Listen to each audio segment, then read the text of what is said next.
You ready there, son? Yeah. All right. All right, good. Hey, guys. Hi, Brent Abel with goldballhunting.com. This guy on one side of me over here, Jeff Jacklich. Jeff, what's up this morning there, dude? Just hanging out here in the Napa Valley. A little gray today, but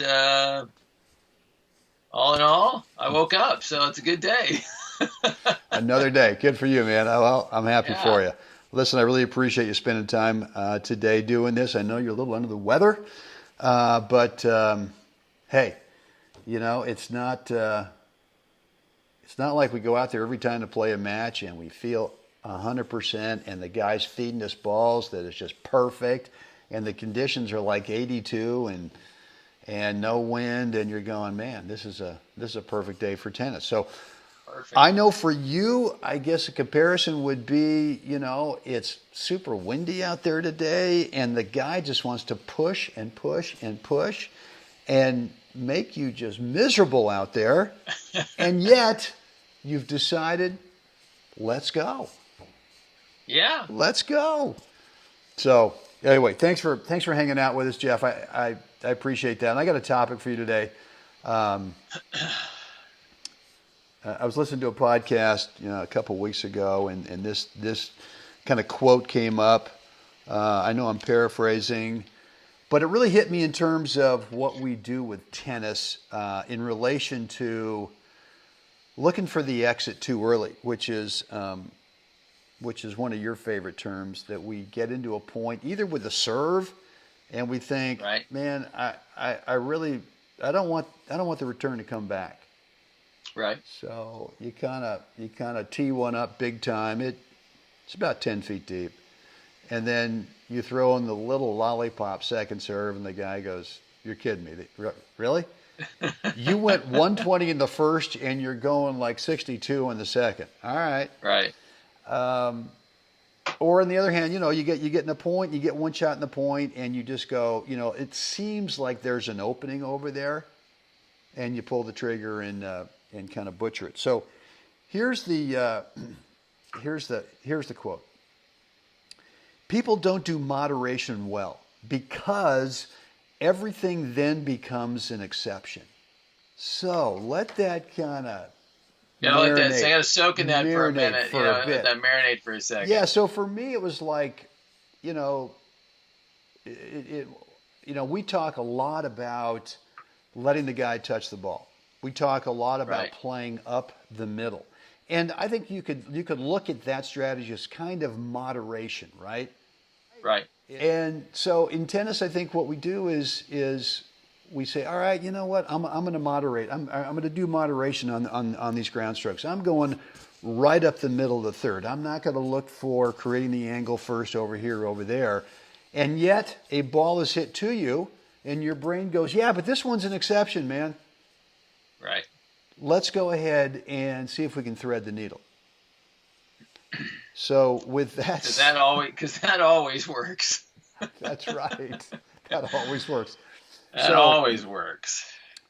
So I guess that's why I'm not trying to say that moderation doesn't work in that example. It's just that moderation does work if you don't start coming up with all these exceptions to the rule. Right. Right. I think that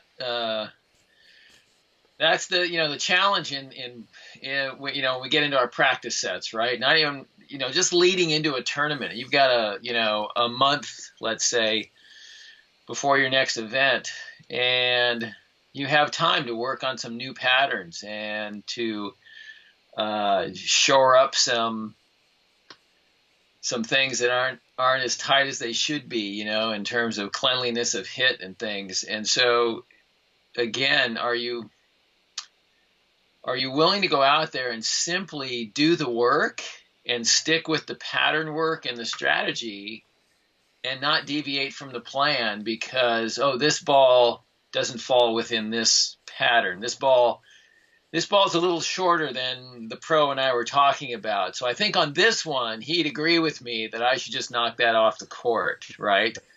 Or I think on this one, he'd agree with me that I should I should try and hit the dinger up the line for a winner, because I'm so far off the court. So I think, Well, or I think that my buddy who's watching the match over there would agree with me that this high topper coming in deep would be a perfect ball as I back up to play a drop shot on. right. And so, any of those are like when there actually is no outside influence, right? It's just you, and maybe it's a quiet afternoon at the club, and you're on the court, and you got 4 empty courts around you, no one's around, and you're just making this assessment on your own that, I'm going to go ahead and pull the trigger on these exceptions, right, as opposed to sticking with my game plan. And then, of course, as you just mentioned, throw in the social aspect of it. And now, God, John's watching now, and I can't be down 4-1 to Ralph. I can't let John see that. I got the big. I mean, right now, just thinking about being down 4-1 to Ralph is like I'm thinking about stopping the whole thing right here. It just, Right. I'm getting queasy. I'm getting queasy just thinking about it. And so now, because I can't, because, I'm playing in the match Friday night, in the league match Friday night. And if I lose the practice set to Ralph might be going to the captain and telling him that, yeah, I beat John, I beat whoever, Thursday night or Tuesday night. And so, You got to be willing. It is a little bit, dovetails from last episode. You got to be willing to stay the course, and there are no exceptions. If you're working on something, you do it because, and the reason why I'm saying that is there's a definite reason. This isn't just an ethereal thing. You need to figure out what your range is with that pattern of play. What my range is to actually execute the play and figure out when balls hit in certain areas, I know it seems like I should pull the trigger and try to end the point, but I'm going to stick with the game plan here and see how this really flushes out. And so that you actually find your range, right? Now, we're not talking about skill level range. We're talking about like your range to be able to deploy certain plays. And I get certain balls in certain areas of the court, and you have to have a database to know when to. I'm just going to take this up the middle here because this is not a good ball for me to go elsewhere. And I think as you watch, I know you want to jump in here. As you watch matches, like you could probably see it yesterday. I didn't get to see the match yesterday or the day before with Roger winning his 100th title, but Roger's probably he probably pulls the trigger quicker than anybody in going neutral up the center of the court when he's not happy with the pitch he got. Or you know what? It's a nice pitch, but I'm not ready to go elsewhere yet. I'm just going to rifle this. I'm just going to hammer this up the center of the court again. And now all of a sudden the guy gives him that ball that kind of floats a little bit, 3 to 4 or 5 feet left of the center hash mark. And now Roger just, Baryshnikov's over there and, hits the inside out forehand. And now it's chaos for the other guy. Now all hell breaks loose. And that's when he really opens up the point. So I hope this is making sense that you've got to find No, it's good. I mean, I've shared this little story before when I worked with Glenn Erickson a year ago, and I saw Glenn for maybe half a dozen times at the Palm Springs Tennis Club. Anyway, so he was just saying, look, I can't remember which exact shot we were working on, but he said if the ball lands in this area, there's only one shot you're going to play. Right.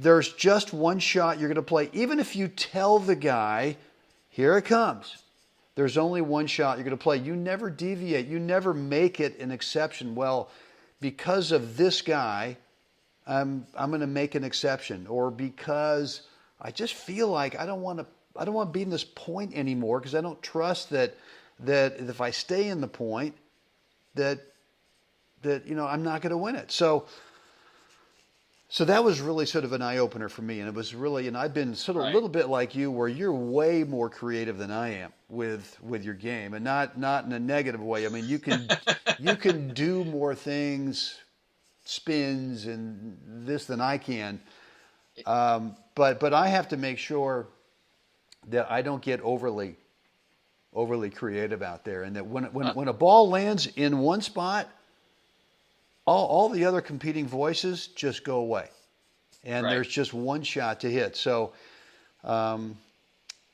my advice would be to you guys is, and we've talked about this before, is start to build your own player brand, who you are out there in the court. And from there, and we'd love to help you do this, is to develop your own customized personal playbook based on that brand. Because if you've got too many exceptions to the rule, Right. and if you don't know who you are as a player, and you don't really have a playbook, and then it becomes like this craziness out there where everything becomes an exception to the rule. Right. It's like the greatest recipe for frustration, greatest recipe for And really holding you back as a player. and disaster. Yeah, it'll get you to the end of the match a little quicker than you were hoping. That's exactly right. So, well, look, Jeff, good stuff today, man. I know you're not feeling great, so I'm going to let you go. But guys, look, if you want to discover more about your own personal brand, who you really are out there, and start to build a playbook based on that brand, we'd love to help you get started with that. A free 10-minute coaching call. Just go over to goalballhunting.com if you're not already on our email list, and drop in your first name and email address, and you'll get directed over to our online scheduler. You can cherry pick a date and time that works best for you. If you are on our email list and you want to do this 10-minute free coaching call, at the bottom of every email there is a link that will take you to the scheduler. So, Jeff, this is the moment in every podcast where the light just shines on you. What's the next thing that we're going to ask the fine folks to do? Please like us, share us, subscribe, and leave a comment below.